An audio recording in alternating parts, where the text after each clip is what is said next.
Greetings everyone and welcome on the BBC channel.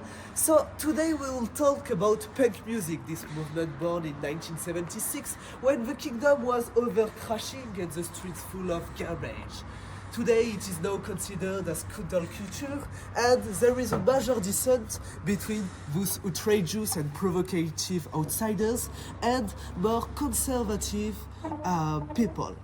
And today we have the great honor to be with the only one, GODFATHER.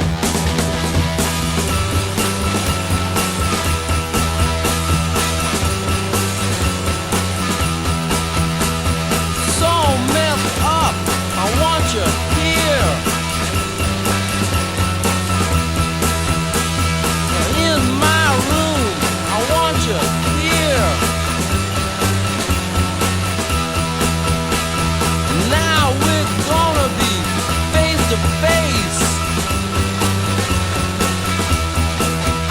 And I'll lay right down in my favorite place.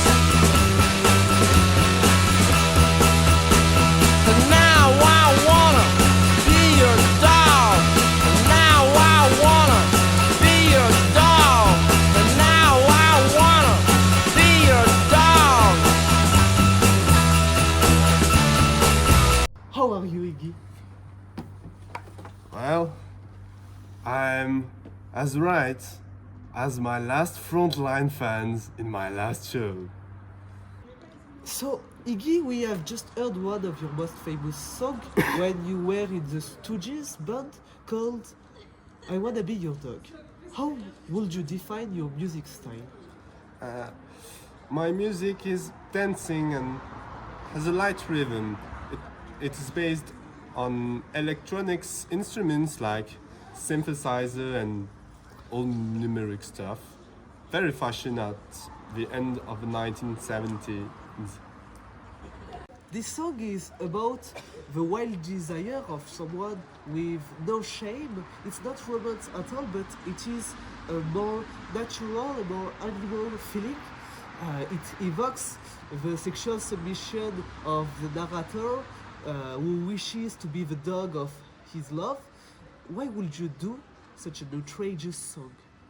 I know as a punk, I convey values opposed to the conformity and the monarchical society of the British. So in that way, I was one of the first victims of a global economic crisis that happened when I was young, and to that I agreed. I supported the punk movement that appeared in England, and carrying its values. In this song, I promote anarchism and reject individualism through non-conformity in the subject of love. In love, I think everyone can love anyone, and in the way he wants to. You are what the conservatives call an outsider. What is it like being an outsider? Don't you feel pointed at, excluded from the society, even hated? As punks, we form a group of people who share values, and we think it is not us that do not accept the standards of society, but the society itself is not functioning normally. Is there a companion that helped you to success, or was it self-made? No, it was not.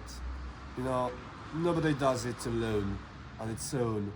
The Stooges, the band, was essential to me, and particularly David Bowie.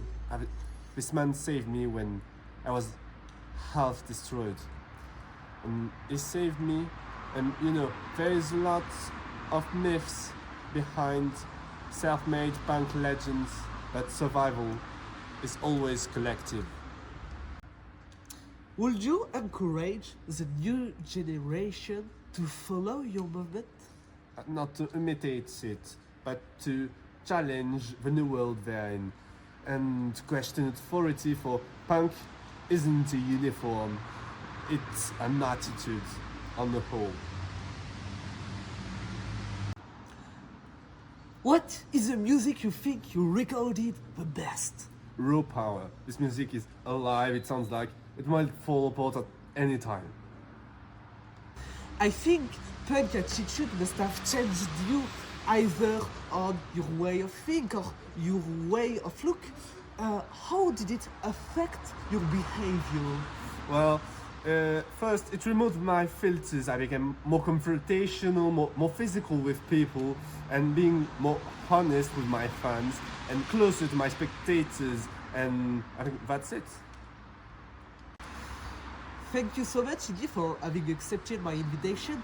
So, today, punk's music is still influencing more modern music, such as rock, and young generations are still wearing punk-fashioned clothes, especially in London, in Camden Town, where you will see spiked Mohican, black-clad person, or monkey boots, and We wish you a day full of anarchy. Thank you.